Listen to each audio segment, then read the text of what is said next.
And we're back here on Chatooine, everyone. Welcome back. I'm Star Wars Only, joined with the Goldman. Our good friend Lunga is out for the night, enjoying some good time with his friends and family. And here on Chatooine, we do talk about the news, topics in the fandom, and simply chat about Star Wars. So if you have any questions for us, make sure to leave them in the live chat or send us a super chat question so you can get it answered before the show is over. And we're now on Apple Podcasts and Spotify, so check us out there if you want to listen to the show. Goldman, how are things going for you, buddy? I know you just got 1,000 subscribers on your channel.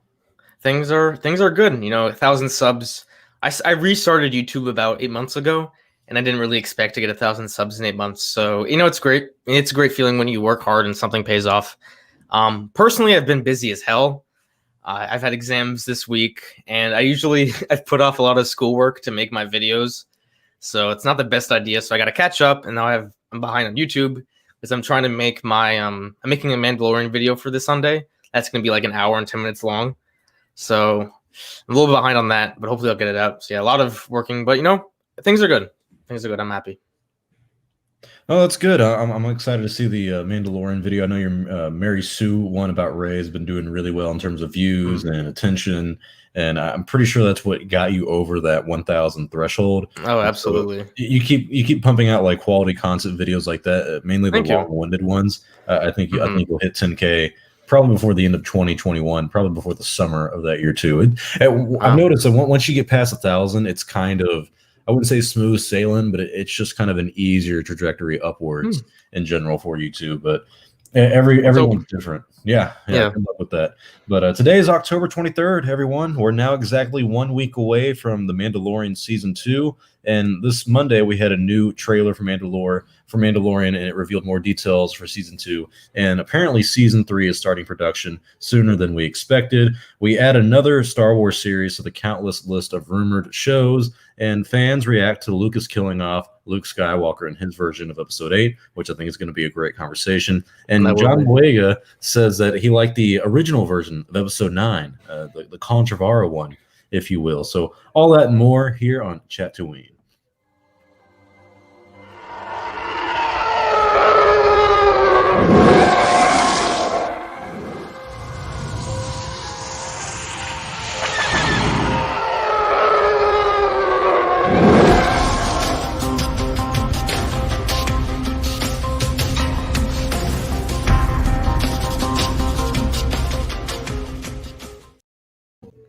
Every time we do a show, I forget how cool that intro is. I love it, dude. Yeah, it makes me happy just knowing that we have one now. And Comment Star gives you a big compliment. He says, congrats again on 1,000. How long do you guys think The Mandalorian could last for? Where could the story go? What do you think? How many seasons do you predict we're going to have? 6 or 5. 6? Okay. I think I definitely don't want it to be one of those shows that drags on for like 20 seasons. Like I hope that Favreau kind of has a vague idea what he wants the end game of the series to be. And when you have a series like that, then it's going to end at some point. So I don't think it'll go for too long, but they did talk about like a season 4 already. So probably around 5 or 6, depending on how good these next seasons are and how successful they are. Yeah, imagine if the views are still really up there by season 3 and 4. That they would Disney themselves would probably want more, but I think Favreau himself probably has a vision on how long this will go in terms of seasons and storyline. And if they're planning out, I think we know that season 3 is going to start production later this year, and we'll talk about that in a little bit. But with that, we know that he has that season planned out, likely a season 4 for taking the word of Giancarlo Esposito. So he has a plan, and I like that. I feel like that's a little bit more to say on Mandalorian than what we had to say for the sequel trilogy. So we'll see how things go. But let's take a quick look at the trailer that came out on Monday night, if we will. Let's see. Razor Crest, stand down.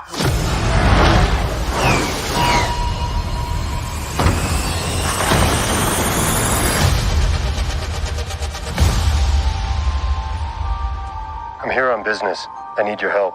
I've been quested to bring this one back to its kind.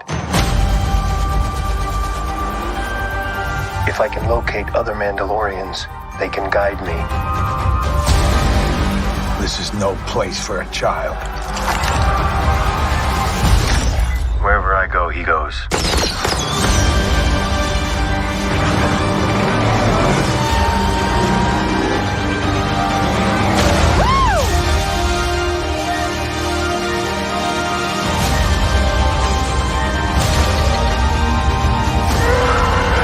Here we go.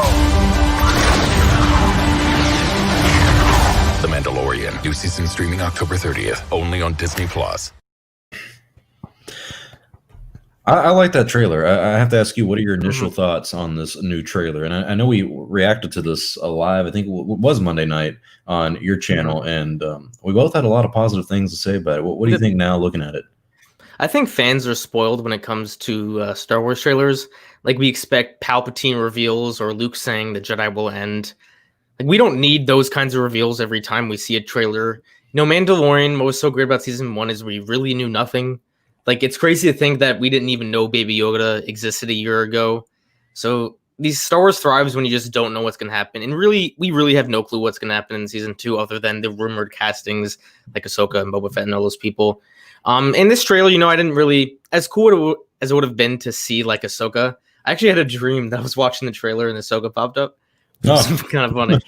But as cool as that would have been for, like, you know, reaction videos, in terms of the story, I didn't really want to see anything like that. So, you know, the trailer's fine. I'm not gonna get like super excited on a trailer for something that we all know we're gonna watch. Comes out in a week. I think this trailer was more so just kind of reminding people, oh yeah, by the way, Mandalorian season 2 is coming out soon. Here's what you're gonna see. So anyway, it did its job. You know, I think people think that just because we're not getting some massive reveal at the end that it's a bad trailer. No, it's a fine trailer. We don't need to see much. It didn't reveal anything. It just cool out of context clips. Makes us think a little. You know, we were talking about, you know, why that blue guy from the first episode was back. So, you know, little fun things we can speculate about. It was a fine trailer. So, yeah, we didn't really need much. Yeah, I agree. I don't think we needed to see too much from the trailer, at least when it comes to story elements of what season 2 is going to focus on. He kind of gave us what the goal is for season 2 in the beginning of it, where he just says, you know, I'm looking for other Mandalorians. I got to get, you know, the child back to his kind and everything. And just by looking at some of the scenes and shots on the trailer, you can tell that there's going to be a little bit of what I would say harder times for Mando in this season. I'm really curious on what they're going to do with the overall story arc of the season, because season 1 played things really safe. Season 1 was a simple story. There wasn't anything too complex. You're not dealing with Emperor Palpatine coming back from the dead. You're not dealing with the Force being out of balance and the Chosen One. You're just dealing with some guy babysitting a young Yoda. Basically, Baby Yoda is what we all call him. And yeah. So this one's going to be a little bit more ambitious in terms of storytelling. And I'm interested in that. You did talk about the fact that they didn't really reveal too much in terms of character reveals. And I want to ask, do you think they should show off Boba Fett or Ahsoka Tano before season 1 debuts next week in a potential trailer, just to kind of build that hype up for this season? I don't think so. I mean, the season's coming out in a week. I don't think there needs to be that much more hype. I mean, there wasn't that much hype going into season 1, and the show spoke for itself. The hype was created because of how good the show was. So I think if we get these reveals in the show, like if Boba Fett shows up, then the internet will explode, and then it'll get more hype. So I don't think we need to see either of these in a trailer, and I don't want to. It would kind of ruin it for me because, you know, it's basically confirmed at this point that Ahsoka is going to be in it. We all know what Boba Fett's going to look like, but, you know, Ahsoka, seeing her in live action, it's something I can't really picture. Like, I know what Ahsoka looks like. I know what Rosario Dawson looks like, and if she does show up, I want that reveal. Like, oh, what does Ahsoka look like? I kind of want to see that in the show.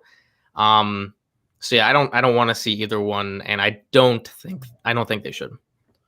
Yeah, I agree. I think there's some things that are best to be waited for, and it kind of builds the anticipation from a lot of fans who know or speculate on that. I don't think there's a lot of casual and general audiences who even are aware that Ahsoka or Boba Fett may show up. And I think when Mando says in the beginning of this trailer that he's looking for the Mandalorians, I wouldn't be surprised that one of those Mandalorians would be Boba Fett. I think he would hear stories on Tatooine of, you know, someone seeing the Boba Fett armor, the Mandalorian armor, and him being like, all right, well, that's why I need to go to Tatooine. I need to find this person who turns out to be Boba Fett, even though the armor is being worn by Cobb Vanth.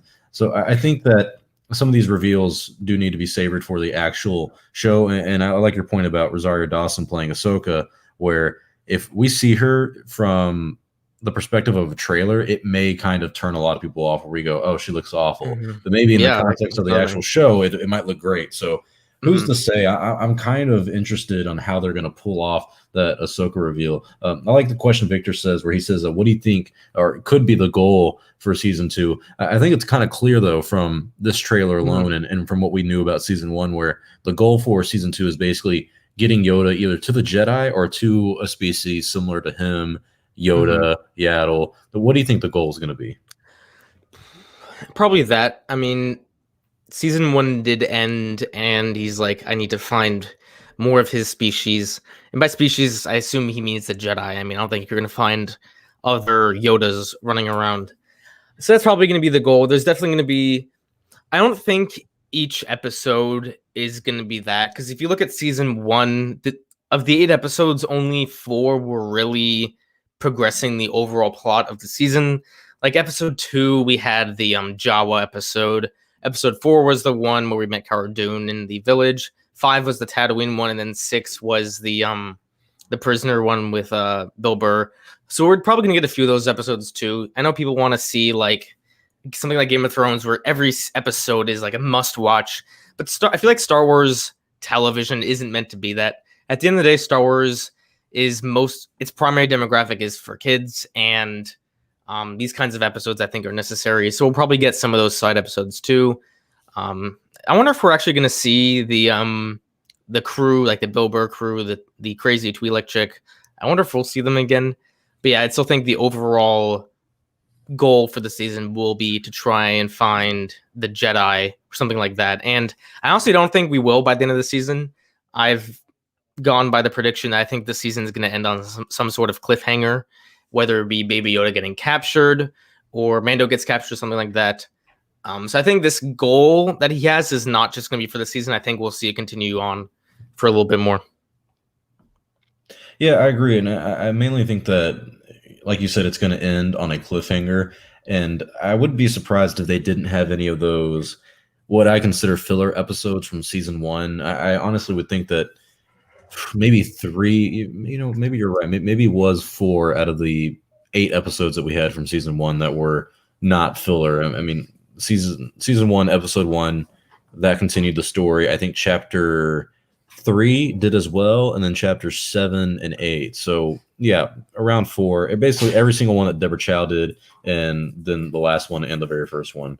So I'm excited to see what they can do for it, but I'm also interested in seeing which ones are kind of about the side characters that are, side missions that he has to do, nothing that really deals with the overarching story. And one thing that was revealed this past week by Jon Favreau, the creator of the show, he says that season 3 of The Mandalorian is starting production in November of 2020, which in my opinion means that it's going to come out in the fall of 2021.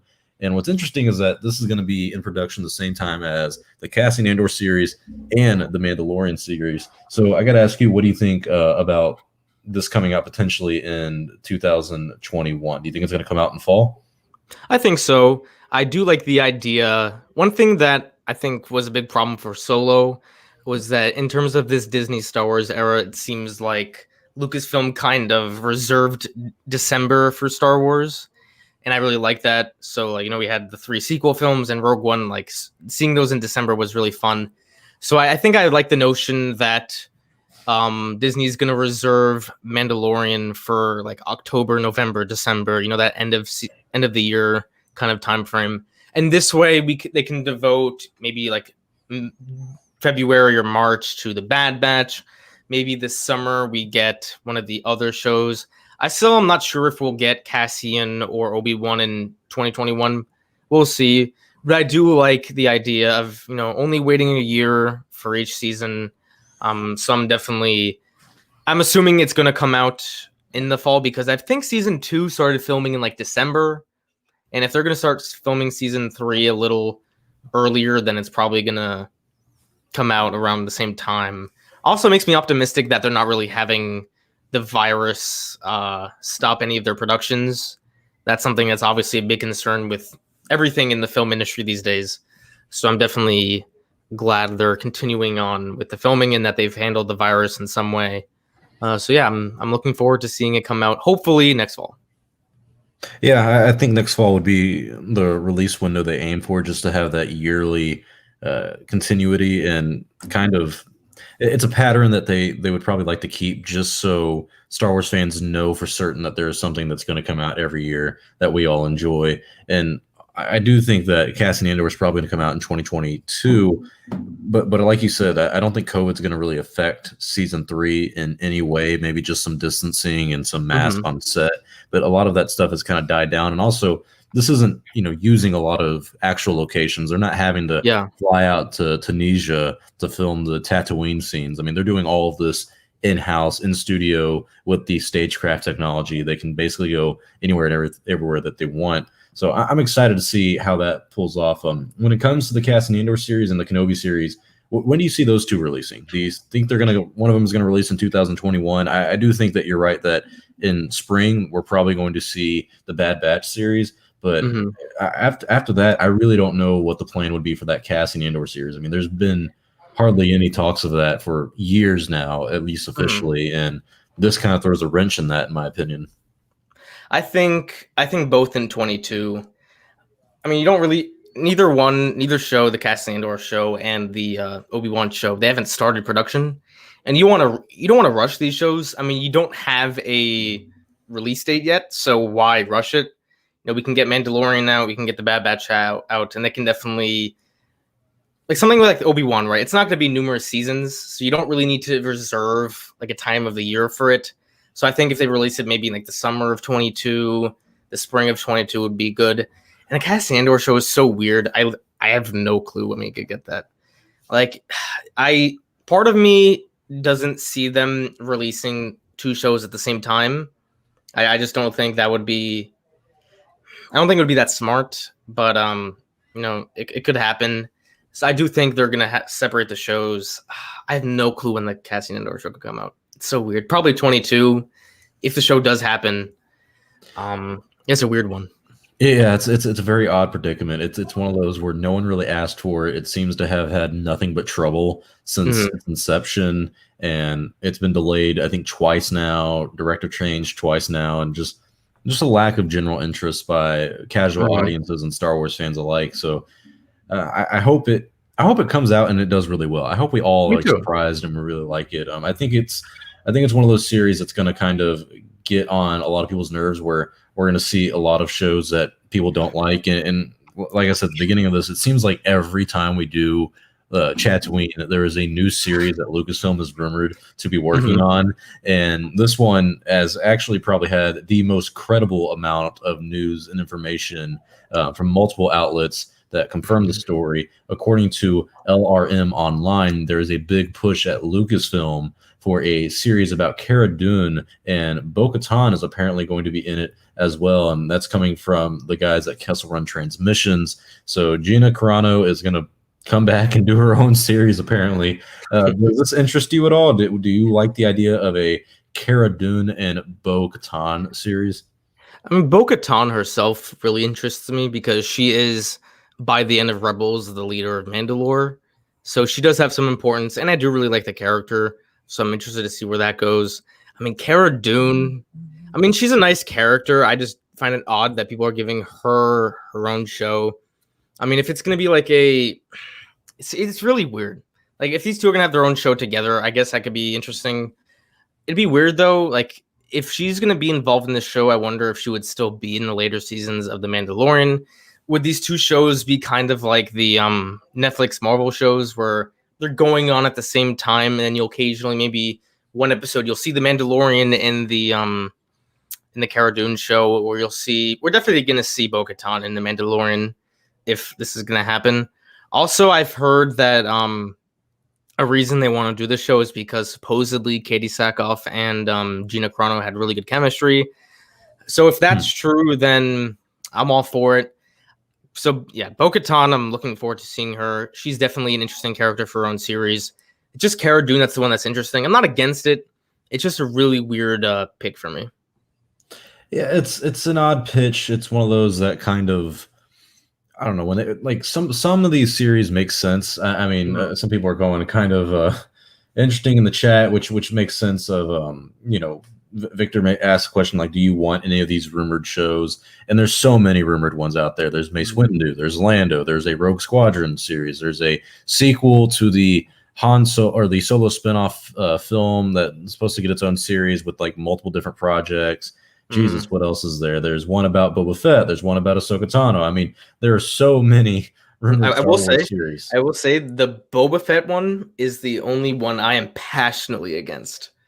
God, passionately. Wow, I thought you'd be like really against like the Lando and maybe even the Bad Batch, but in terms those I'm against. Like Boba Fett, I'd be so uninterested. Like we already have Mandalorian, which is basically Boba Fett, right? Like there's not that much difference in terms of, I don't want to say personality because we don't really know Boba Fett's personality.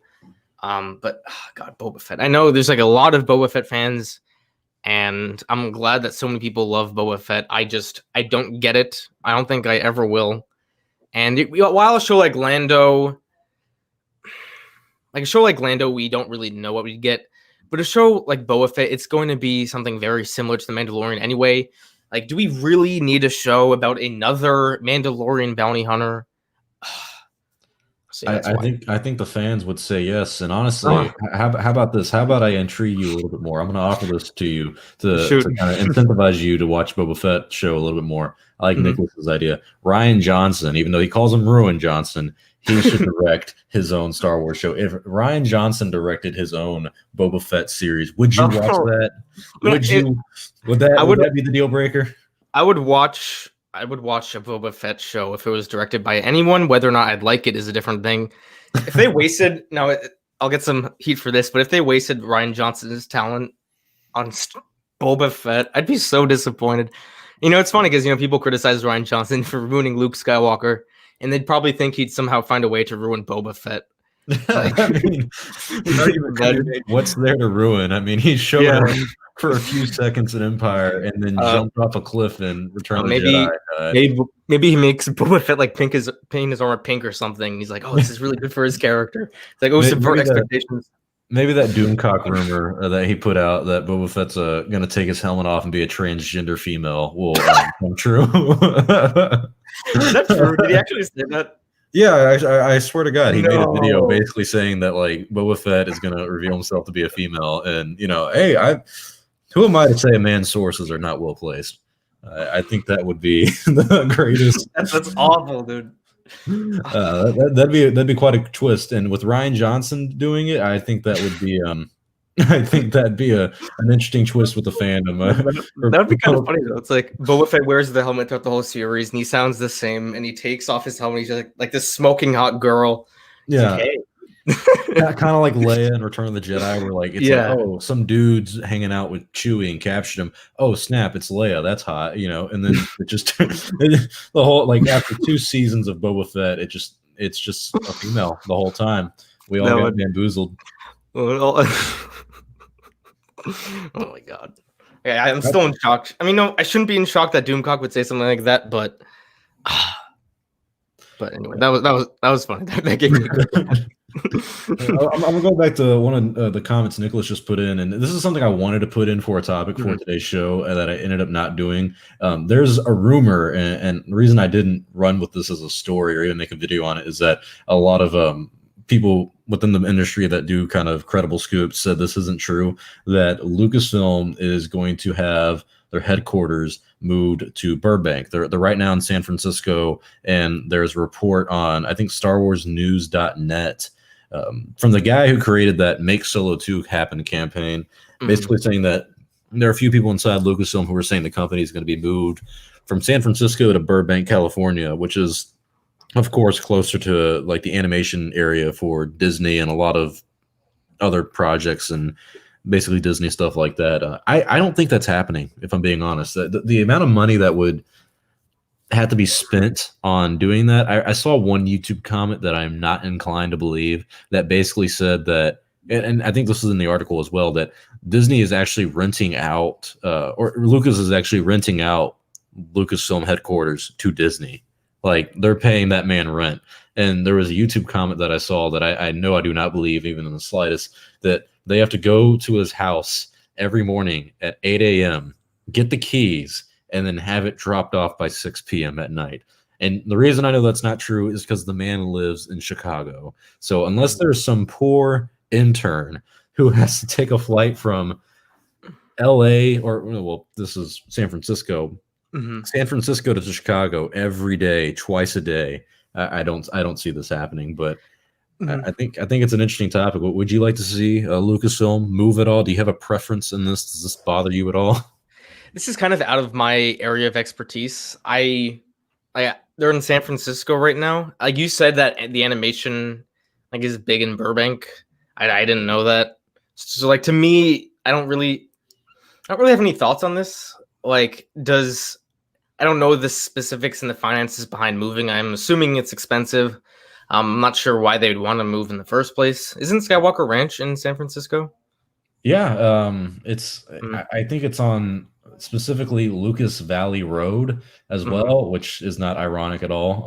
That was not named for Lucas either. But yeah, I do think that it's in the San Francisco area. I don't know if Disney owns that though. I really thought that was something that Lucas himself has kept. I think so.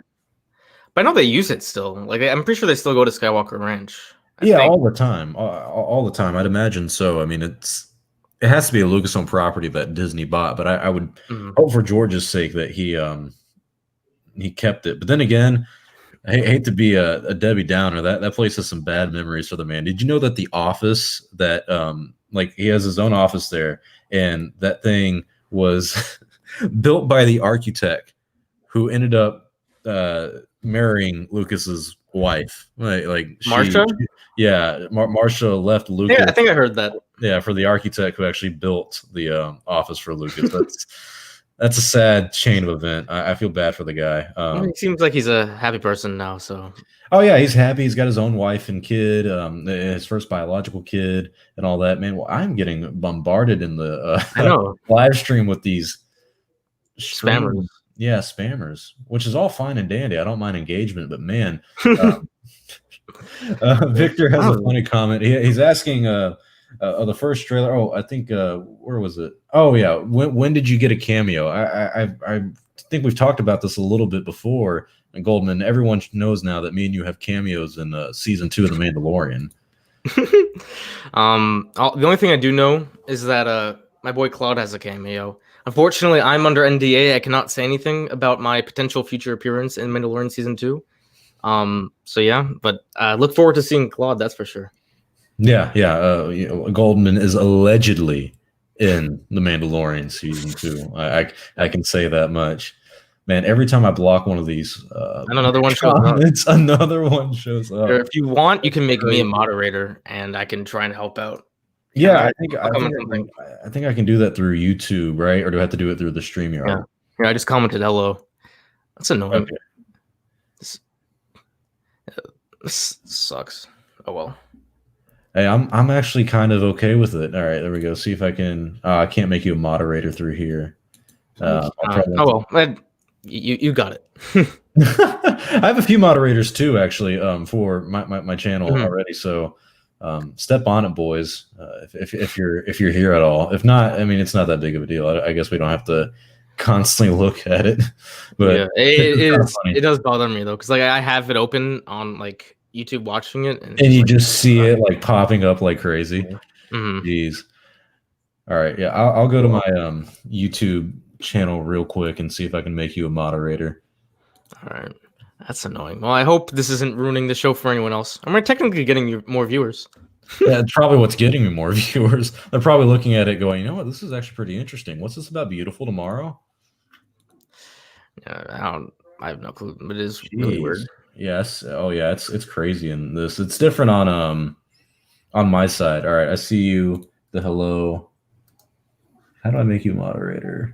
Add moderator. All right, you are now officially a moderator for the channel. Congratulations. Okay. Thank you. All right, so I guess we'll alternate. If you talk, I'll That's gonna be the job for the night. One person talks, one person blocks. Jesus. All right. So yeah, what's the next topic?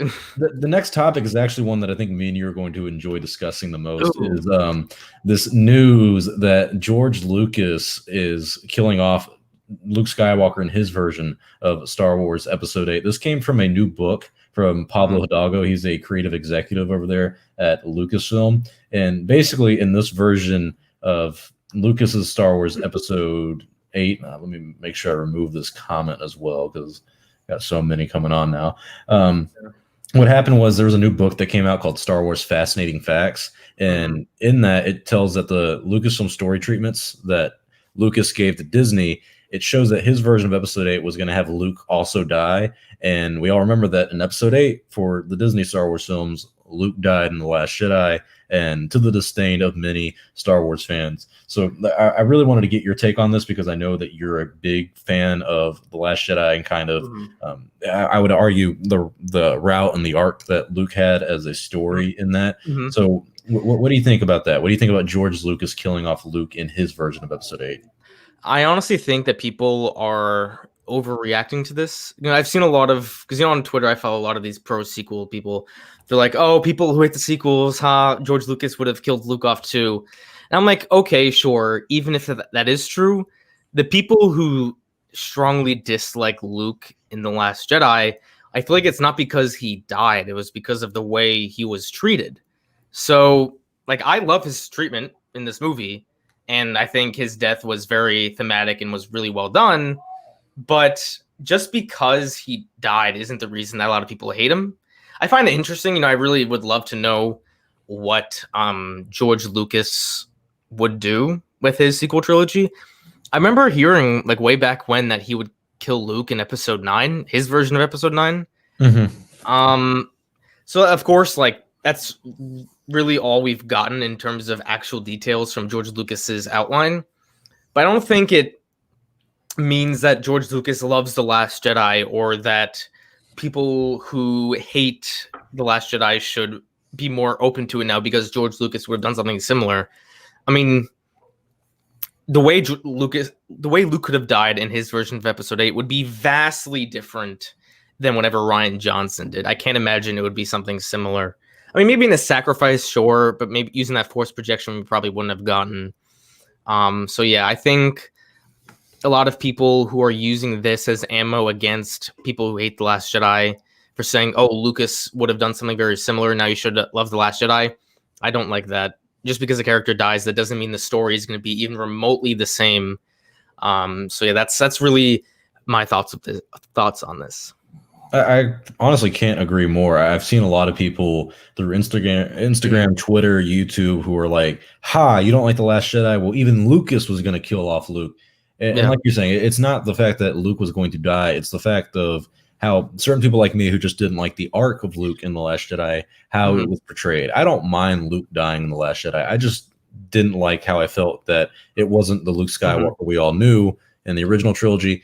And it's fine that he's a completely different character. I just wanted to see that transition. I use Lord of the Rings as a great example where you see Frodo in the first episode of the Lord of the Rings, The Fellowship.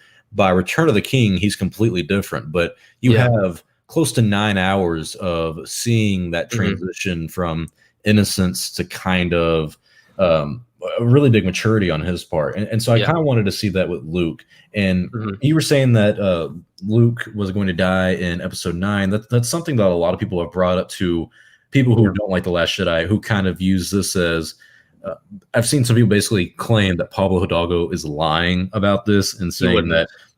Yeah, I've asked Pablo myself. I asked him, like, hey, have you actually read the Lucas story treatments for the sequel films? And he said yes. And I asked him, what he thought about them without any spoilers. And he just said, I was surprised at their brevity. So he's very, very good with those words. But yeah, I'm not too surprised Lucas would have done this.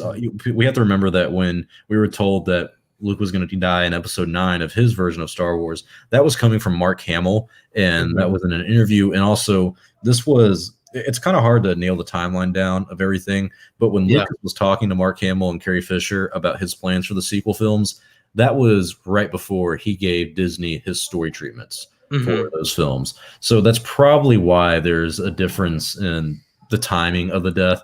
But I really think he would have done something completely different Mm-hmm. with killing off Luke. And how do you think he would have done the character of Luke Skywalker in his version of the Star Wars sequels? We still know that he would have had him in a little bit of isolation. The concept art that I'm showing right now is actually stuff that was used when Lucas was involved with the making of Episode 7, where they were still trying to make a little bit of a story from his outlines instead of kind of abandoning them. So how do you think they were going to deal with Luke in his version of Episode 7, 8, 9?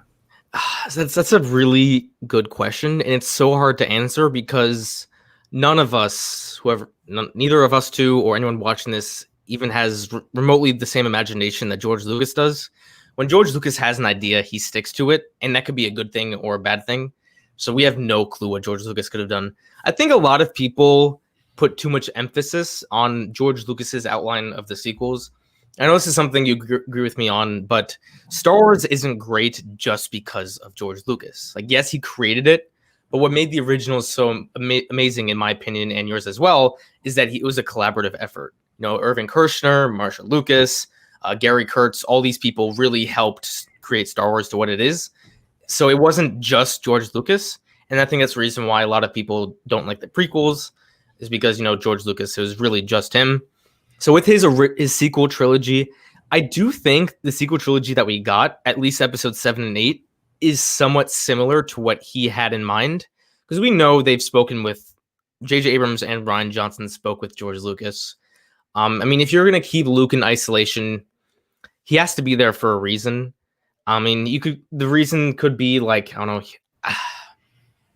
I just can't picture. I guess this just goes back to the whole Luke Skywalker debate in this movie that I don't really want to get into. But I feel like any reason that Luke was on that island would be one that fans wouldn't really like anyway. So it'd be really interesting. And then, you know, there's the whole notion that his sequel trilogy would focus a lot on the midichlorians. I don't know how that would have ended up. So I have no clue what they could have done with Luke in this movie. I mean, yeah, I don't know. I'm curious what you think, though. I want to touch on the midichlorian part, because he did say in the James Cameron interview on AMC that his sequels were going to focus on the microbiotic universe of the midichlorians and make everything come full circle, which as someone who does not like the prequels and does not like that aspect of the prequels, makes me roll my eyes into the back of my head. But maybe, and this is just a hypothetical and me trying to get into the mind of George Lucas, maybe Luke found out about the midichlorians, found out about that microbiotic world, and became very depressed about realizing what the Force really is, like the rest of us who watched the prequels. And maybe that's what kind of caused him to go into depression. I think a lot of people have a problem with Luke going into depression for trying to kill his nephew without trying to redeem him. I mean, there's a whole argument about Luke's arc in The Last Jedi. Yeah. I think people more accepting of Luke in Lucas's version if he's in isolation and hiding because he's being hunted down because he is a Last Jedi, or there's something else to it. I think people just had a problem with, well, he's basically abandoned all hope in the world and abandoned his friends and family. And he did redeem himself in the end, of course, but it just was different from what people expected from episode 7. You know, you end episode 7, you're looking at Luke, and a lot of people are just curious, why is he on that island? And I guess the mystery of why he's there was a lot more interesting than the actual reason that he ended up being there. So it is a cause for debate on how Luke would have gone in Lucas's version, because Lucas said himself that fans would have hated his Star Wars sequels just like they hated, and he didn't say the prequels, he said the Phantom Menace. And so maybe he messed it up too. I definitely think that people always assume that just because George Lucas created it, that would be great. Like, people think, oh, George Lucas would have definitely treated the sequel trilogy characters amazingly. And I mean, I probably think he would have, but people forget, like 10 years ago, the amount of hate that the prequels got. You know, people say they've ruined Darth Vader, they ruined Yoda, they ruined Boba Fett, you know, all this stuff. And, you know, that was created by George Lucas. People said George Lucas ruined Star Wars. So I feel like, imagine if George Lucas made the sequels and they were just as hated as the sequels now. Oh my God, George Lucas, the prequel, I feel like if George Lucas still had Star Wars and the sequels were still really bad in most people's opinion, I think people would hate him even more. I mean, I don't think people would forgive. I genuinely believe a big reason why there's a lot of prequel love nowadays is because George Lucas doesn't own Star Wars anymore, and people are more fond of the prequels now because, you know, that's George Lucas. There's 6 George Lucas movies, and that's part of his canon. And I feel like if Lucas did make more films and a lot of people thought they sucked, God, people would hate the man. I don't blame him for selling the Star Wars in the first place, but if he made more bad movies, God. Yeah, I don't see them forgiving him a second time. I mean, you know, fool me once, shame on me. Fool me twice, shame on you kind of mentality. And it would be almost like a new generation of people who would hate him, apparently. It's tough to say what he would have done in terms of approaching 7, 8, and 9 because he definitely I wonder, like, first things first, like, who would he have even used as a producer on it? Like, if I'm going to be honest, I know it wouldn't be Rick McCallum from the prequels. Definitely wouldn't have been Gary Kurtz. He unfortunately passed away not too long ago, and their relationship has been strained for years. And then I hate to bring the cat out of the bag here. I honestly think he would have ended up using Kathleen Kennedy to produce the films as well. He approached her before he sold the company. He brought her in as co-chairman before he officially decided to sell the company. So I would not be surprised if we would have seen 7, 8, and 9, you know, written by George Lucas, directed by, I don't know, J.J. Abrams, or directed by George Lucas himself, and then produced by executive producers George Lucas and Kathleen Kennedy. I think we would have been surprised on how not only different things would have been, but also yet similar in terms of reception of the prequels. I mean, he was actively making these things. He told his son Jet Lucas, "Yeah, I'm writing the scripts for him right now." He was getting Mark Hamill and Carrie Fisher involved. He was gearing up for it, but you know, the man was 68 when he was going to do that. Do you really think he wanted to go through another wave of hate through the internet? I mean, a second time around. I mean, he's been through the ringer enough. Like, let the man enjoy his retirement. And I think that's what he's doing now. I think he's got the old white hair going on. He's just chilling now and enjoying his life. His daughter's like 7 years old, so I imagine that's going to keep him busy enough. I mean, I don't know. Imagine having a 7-year-old at the age of 76. I mean, geez, that's exhausting just to think about. One thing I want to say about George Lucas's sequels, I think one of the most interesting aspects of this what if story that a lot of people don't talk about is that it wouldn't be like the prequels in a sense where the prequels, George Lucas was in charge of everything. I mean, there is no universe where George Lucas makes his sequels and doesn't sell Disney to Star Wars, because he sold Disney to or sold Star Wars to Disney with the intention that they would make his sequels. So if they didn't go through his plan, George Lucas would be heavily involved, of course, but nowhere near the amount of control that he had on the prequels. So, you know, a lot of people criticized the prequels for having a lot of yes men. So with Disney sequels, if George Lucas was working on them, then maybe people would have challenged George Lucas's ideas, and maybe we could have gotten something as amazing as the originals.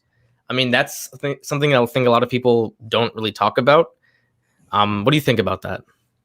I think it's hard pressed to expect Disney to match the levels of quality content of a company like Lucasfilm after they bought it, because like you were saying, you know, when it came to control, Lucas had all control in the prequels. And one of the biggest contentions of debate for negotiations when it came to buying Lucasfilm from George Lucas is Disney and Lucas were going back and forth on who has the control. Lucas wanted all the control. He wanted to sell the company, sell the rights, but still have all the control. Iger did not want that. I mean, I think one of the reasons Disney never had the Harry Potter universe, because here in Orlando, there's Universal, and they have like the Harry Potter world area. And that went to them because J.K. Rowling wanted creative say on how the world would look like and how it would feel. And Disney's like, no, we want absolute say on everything. So you basically had two power hungry and power control freaks going at each other. And I think that if Disney had bought the rights to Star Wars but kept Lucas on as a writer and director, yes, there would technically be more collaboration, but I don't think it would be in the best way possible. I mean, even look at like Pixar. A lot of people argue that like Pixar the films have gotten worse since Disney bought them, as opposed to before Disney bought them, when it came to like Cars 1, Toy Story 1 and 2. So things change because of a corporate overlord like Disney. And that's not me trying to harp on Disney. That's just a different company structure. Yeah. So yeah, I think collaboration is key when it comes to Star Wars films. And I think since 1983 and most likely even 1980, that's been a problem for Star Wars, is a major lack of collaboration. There's always one specific individual, if not a committee of people, who want to have control over how the films are made and how the stories are told, instead of bringing in collaborations of multiple people having influence and say in what the story is to make it a little bit better. And it's kind of a shame, but yeah, I think it'd be hard pressed for Disney to be a little bit more collaborative with Lucas, mainly Lucas. I mean, either one of those people giving ground on something like, say, on Star Wars. I don't know, man. That's a lot to ask for, especially with the sequels. I feel like George Lucas would definitely be more laid back on something like Rogue One or Solo or The Mandalorian. But the sequels, I feel like I agree with you that he would want to be a lot more involved. And I remember reading, or I think not reading, it was the Charlie Rose interview. And they asked him about episode 7. He's like, I couldn't be involved because I would just be saying too much and then there'd be so much disagreements. And he kind of treated Star Wars as like a divorce kind of, or an ex-girlfriend. Like you can't really think about it. You just got to move on and appreciate what you have, which is in his case, the 6 films. He said it was his kid that he sold to the white slavers. And then of course, his wife, poor Melody, had to email Bob Iger and be like, "Hey, I am so sorry he said that." I mean, and then George had to give him a call and basically say, "I was out of line. I shouldn't have said what I did." But it must have been very emotional for the guy. I mean, this was his baby. This was a franchise. And he said it was like selling a kid, and it was like a divorce. He said it's like going to a wedding and your ex-wife is there. He's like, it's awkward, it's uncomfortable, but you have to do it. And yeah, he did say that he would just get in the way when it came to making episode 7. And I think a large part of the problem when it came to making episode 7 was the original writer, Michael Arden. He basically said that he was trying to make the scripts off of George Lucas's story treatments.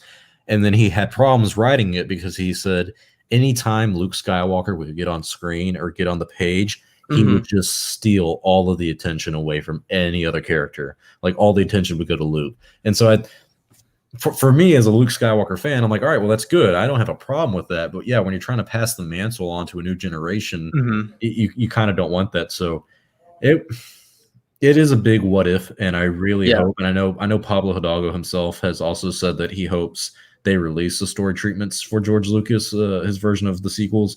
I hope one day they do that. I hope even if it's in 20 years, we get to get a glimpse and maybe one day read what George Lucas would have done with his version of the Star Wars sequels. And if you're down, I would be down with me, you, and Lunga. We can go sneak into Skywalker Ranch or Lucasfilm headquarters and just steal the script somehow, some way. They're there. I swear to God, they're there.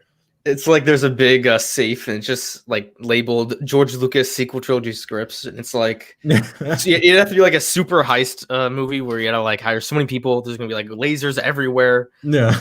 It's like constantly guarded by like 100 people. Yeah, it'd probably be easier someone to get inside of the company and work for them to let us in. Yeah, it would probably be easier stealing the Declaration of Independence and stealing that trilogy. Oh my God, you're probably not wrong either. And what I found funny is a lot of the research that I've done for the documentary that I was making is I found out that like even at Lucasfilm, information is like a big deal. Like if you're like, hey man, I think you were on set for episode 6. One of the rumored story treatments and developments that they were going to do is this version of the film. Can you? Is that true? I need to put it in this new book. And like the person that you would ask that would be like, yeah, I can tell you, but I also heard you're involved with the new films, and I would like to know what's happening in like this scene and whatnot. Like information is apparently very valuable over there at Lucasfilm. Like they don't. I don't think they even get paid that much, which is unfortunate because they're a very big company production wise. But like even over there, when it comes down to like who knows what, it's a big deal. I remember Dave Filoni saying something about that when it came to I think it was Clone Wars season 7 at Star Wars Celebration. He was like, yeah, there's branches of trees, and that's just knowledge and information. And if I need to cut down one of those branches, I will. Like it's kind of crazy how the company structure over there works when it comes to that kind of information. I like this question from Matthew Kelly, if you want to address it. He says, what if Rian Johnson did use all the scripts from George Lucas to make it follow from The Force Awakens? Well, I'm not really sure what the question is asking, because Rian Johnson didn't have any involvement with The Force Awakens. So is he asking what if Rian Johnson did the whole trilogy? What if he followed more of what? I'm not really sure what the question is asking. I think he's basically saying that he's basically asking like if Rian Johnson used the sequel trilogy outlines from George Lucas post The Force Awakens. So Force Awakens happens as it is, and maybe he just kind of runs it with a different route. I'm curious on how that would have go as well. I don't think it would work though. I don't think so either, because Rian Johnson, he's similar to George Lucas in the sense that when he has an idea, he wants to stick with it. I feel like someone with like J.J. Abrams is definitely more willing to go along with story beats that he may not be 100% passionate about. Like he would definitely listen more to Lawrence Kasdan in episode 7 and Chris Terrio with episode 9. Rian Johnson's going to tell his story the way it wants to be told. And I mean, he ignored J.J. Abrams' outlines, so I don't think this is a scenario that would ever really happen. But if it did, I mean, he would make it more Rian Johnson-y for sure, I guess. It's a tough question to answer. Yeah, I think Lucas probably respects Rian as a filmmaker and director more than he does JJ. But I think if he had to pick someone to direct his sequel films, it would have been JJ or like Elijah was saying, Steven Spielberg. I know Lucas wanted Spielberg to direct one of the Star Wars films since episode 6, and the only reason he didn't was the Writers Guild. So yeah, I think I agree with you, because I feel like J.J. Abrams is much more of a director. Like I think he's an amazing director. It's just his writing, when you put him in charge of a script, that's where you start to put into question certain things. I mean, I love episode 7. I like episode 9. I don't think it's a particularly good movie. But like someone like Rian Johnson, I don't think you can just hire him and say, oh, here's the script, direct it. Like Rian Johnson's going to want to write the script, and he's going to want to tell his own story. I mean, he directed some episodes of Breaking Bad, sure. That's like television. And if you're talking about a blockbuster movie, Star Wars, which is arguably the biggest franchise ever, he's going to want to tell his own story. Yeah, and he's done that so far, and he's probably going to get that opportunity if he gets that trilogy that everyone's either denying or accepting. I want it to happen just to rub it in the faces of everyone who said it's not, just so I can be. It's actually our boy Lunga. Yeah, I know Lunga's been in denial about it too, and most people have. I mean, there's not been any information or updates about it since I think 2019, and that wasn't even like a official statement. It was just kind of like an offhanded remark. But speaking of when it comes to alternative visions for the Star Wars sequels, John Boyega, who played Finn, said in a recent interview with Yahoo Entertainment, that he actually liked the Colin Trevorrow version of Star Wars Episode 9 because of Finn's role in that version of the film, as opposed to The Rise of Skywalker, where he felt sidelined. And if anyone doesn't know, in the original version of Episode 9, it was titled Duel of the Fates, and it was going to be directed and written and co-written, I think, by Colin Trevorrow. And in this version, Finn and Rose get captured by the First Order on Coruscant, and Finn gets a lot of the stormtroopers to turn against the First Order, and then he ends up leading the citizens of Coruscant against the First Order in an all-out battle for the planet. Goldman, what do you think about this alternate reality? Do you think that, first of all, Finn was actually sidelined in the sequels that we've seen? Okay, so I have a different take than most on this topic. When it comes to Finn, I don't think he was sidelined in The Last Jedi. Obviously, he wasn't as important as Rey was. I just think the problem with Finn The Last Jedi was his story just wasn't as interesting. I mean, he did have a significant role in that film. It just wasn't good.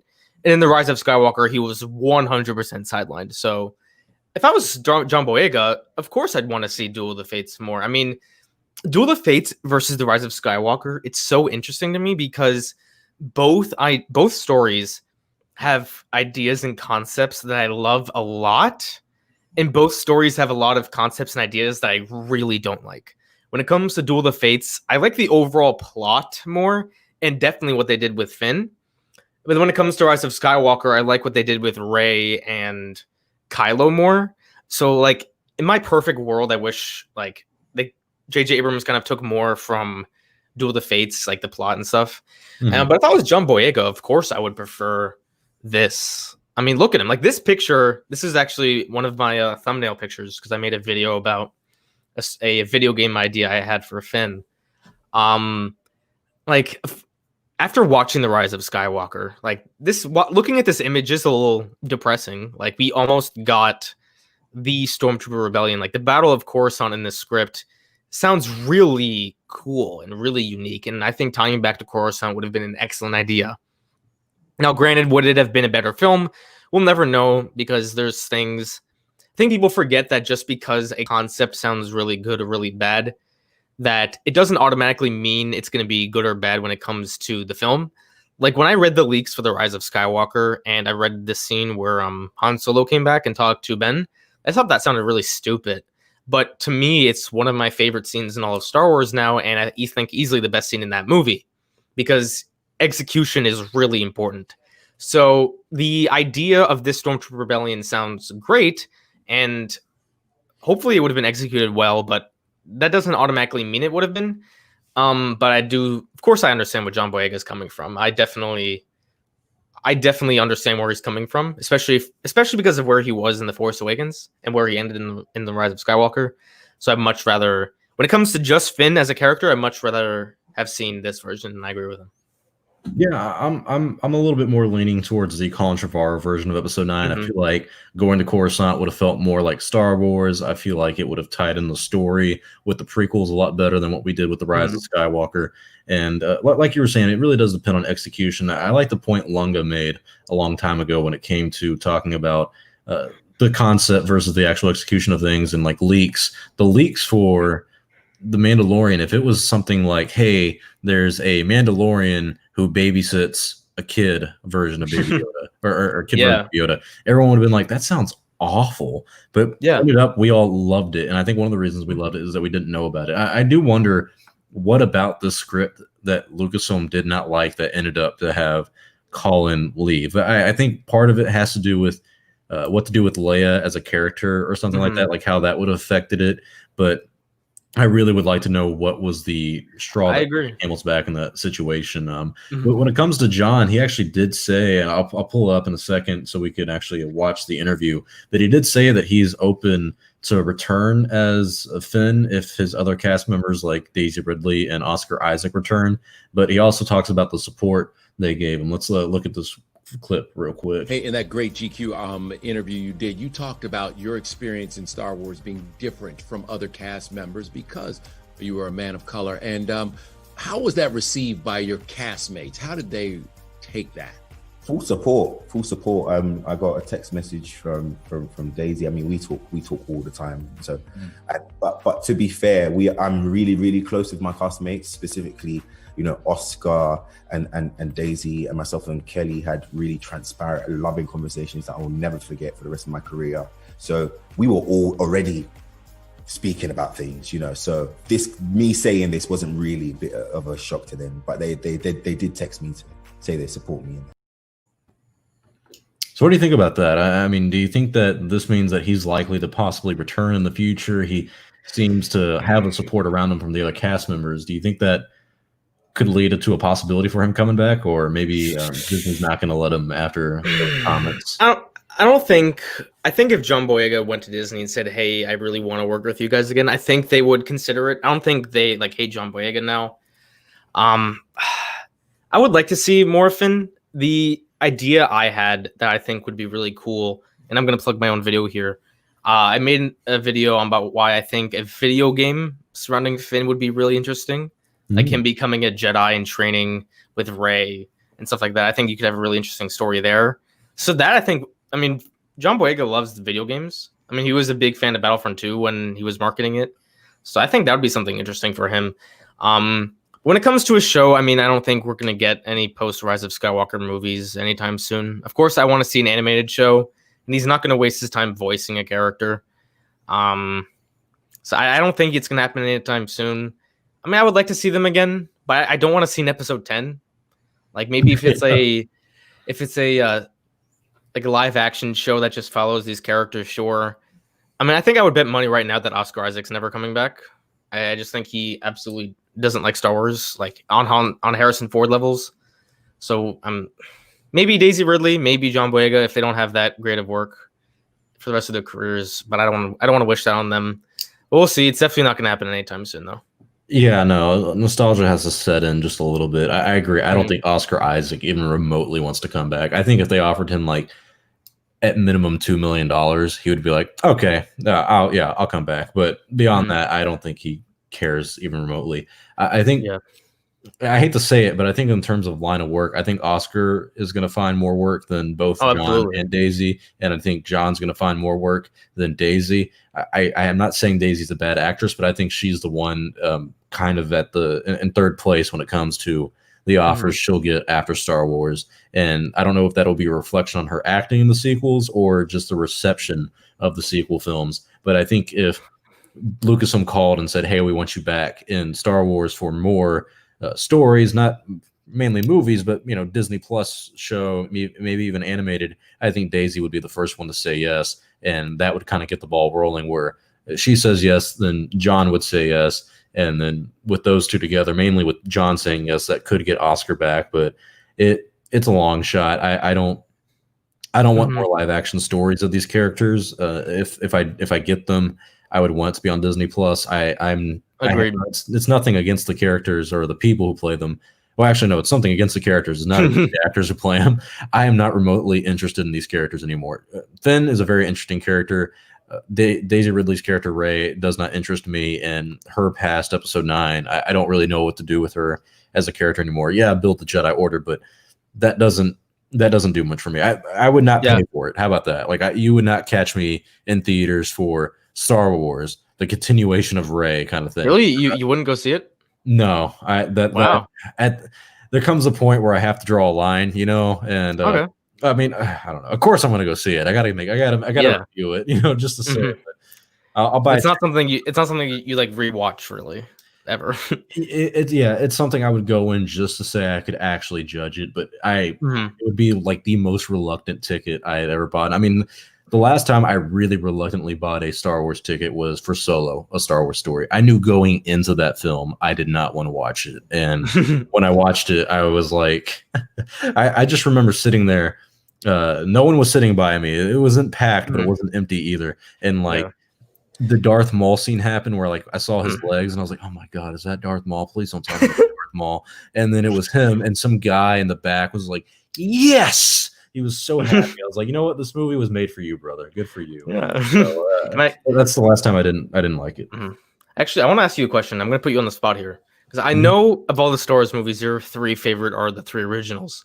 Of course. Could you give me if not exact, a somewhat ranking of the other 8 films? Shoot. That is an. I'm really curious. I've been meaning to do a ranking of all 11 or all 10 Star Wars films in order, and it's always slipped away from me because it's so hard to explain. So my unofficial definitive ranking at the moment would be Episode 5, number 1. Episode I'll just do them by name. Top 3, Empire Strikes Back, A New Hope, Return of the Jedi. After that, that's where I get into the territory. Yeah. It's like I don't love these films. I just like them. After that, I would say Revenge of the Sith is up there. I think Revenge of the Sith, and I might get hate for this, I think Revenge of the Sith and The Force Awakens are almost tied for me. And the reason I say that is because when I watched Force Awakens, I felt like I was watching a Star Wars film. When I watched Revenge of the Sith, I feel like I'm watching a modernized Star Wars film that is like a true blockbuster kind of film. So I do enjoy both of them in a lot of ways. I enjoy Revenge of the Sith just a little bit more, but I also have, for me, the way I put it is Revenge of the Sith has higher highs than The Force Awakens, but it also has lower lows. Seeing Anakin on the balcony with Padme and being like, "You're so beautiful." And I love that. Yeah, that doesn't do much for me. So it would go Revenge of the Sith, Force Awakens. God, do I have to talk about the other ones? I guess Phantom Menace, and then I guess after that Rogue One. After that, geez, Rise of Skywalker, Solo, Last Jedi, Attack of the Clones. I don't get how anyone can say that Attack of the Clones is even remotely a solid film. Like, I have tried so many times over the past 3 years to sit down and just watch it, and I can't do it. I can't, like, just getting into the whole Anakin, like, I wish I could just whip away my feelings.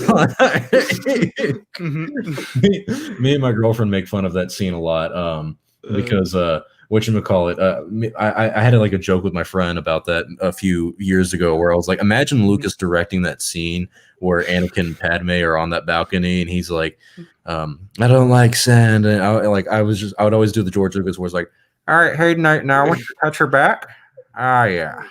Faster, more intense. Yeah, do it a little faster. Rub her back. Yeah, like, oh man, it is not a good film. But yeah, Last Jedi and Attack of the Clones are the bottom of the barrel for me. My appreciation for the Force Awakens and the Phantom Menace have gone up over the years.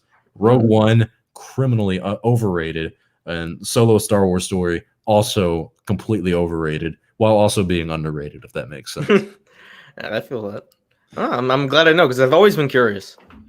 Yeah, I get the question a lot on like the ranking of it, and it's hard to do because it's like I said, I love 3 Star Wars films. I like maybe 2 more, and then I tolerate the rest of them. It's one could argue I'm not a Star Wars fan. I hate to say it, but I've gotten that complaint a lot where people are like, you know, you're not really a Star Wars fan. You don't like any of them. I'm like, no, I do like 5 of them.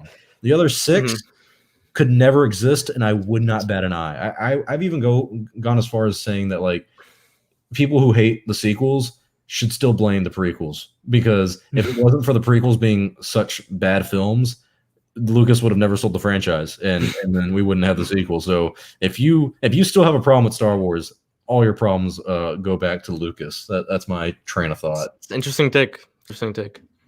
I'm definitely more. Obviously, you know, I love The Last Jedi. I'd say I love most of the films, but for me, I can separate what I love from looking at a film and being like, okay, I don't think it's good. Like, I can watch Rise of Skywalker and really, really enjoy it. I mean, I've made videos talking about defending so many aspects of that film, but if I'm just looking at it as someone who likes film, I don't think it's a good movie. But I do I would say that Last Jedi and Force Awakens are good movies. I know you probably disagree with me on that, and that's fine. But the other films, I don't think the prequels are good films. I don't think Rogue One's a good film. I don't think Solo is a good film. I think there's more bad Star Wars films than good ones. Yeah. I'm just really curious. I was really curious to see what your thoughts are. Yeah, and you make a good point on like looking at it as a film compared to, you know, just as a fan for Star Wars. When it comes to that, like like you're saying, if I actually look at Star Wars as like good films, you have one, and that's Empire Strikes Back. Really? You don't think Episode 4 is? It's a very well edited film, very well paced, but it was saved in the edit. You know, dialogue was not great. It's a simple story, but that's what makes it, in my opinion, a pretty much very good film in the end of it. But when you, if you're like a movie critic and you sit down and you're like, all right, let me look at Citizen Kane, The Godfather, and let me look at A New Hope. You know, New Hope, I love it to death, is going to be at the bottom of that list, but it's not meant to be film. You know, Lucas is an experimental filmmaker, or was at the time. But I think for me, like, there are good Star Wars films, there are good Star Wars movies, like Revenge of the Sith, Force Awakens, The Last Jedi is. I would argue The Last Jedi is a well-made and good film. I don't think it's a good Star Wars film. That's kind of how I try to summarize it, where it just doesn't work for me. And even as a film, some people have problems with it, but it's all subjective. I hate when people say like, oh, the sequels are objectively bad. And it's like, do you know what objectively means? I mean, that you saying that is inherently biased itself. Like, you can't make that kind of claim. But that's all I got for that. And that's the last topic that we have. You got anything else you want to add on? No, I'm really glad we had this little discussion at the end, because I've been curious, because I know you love the originals and you're not super big on the other films. So I was just really curious to ask. Yeah, no, I'm glad he did. I'm glad I finally got off my chest. I've been holding it in for years. But that's all the time we have today. So thank you all for joining us here on Chatooine. We will be back next week on October 30th for Mandalorian Season 2, the premiere. And I can't wait to talk about it with Lunga and the Goldman. Make sure you subscribe to both of their channels, whose links are in the description below. Can't wait to see you all on Chatooine again. Until then, my friends, make sure you like, comment, and subscribe because it does about the show. I'll see you all next time, and may the Force be with you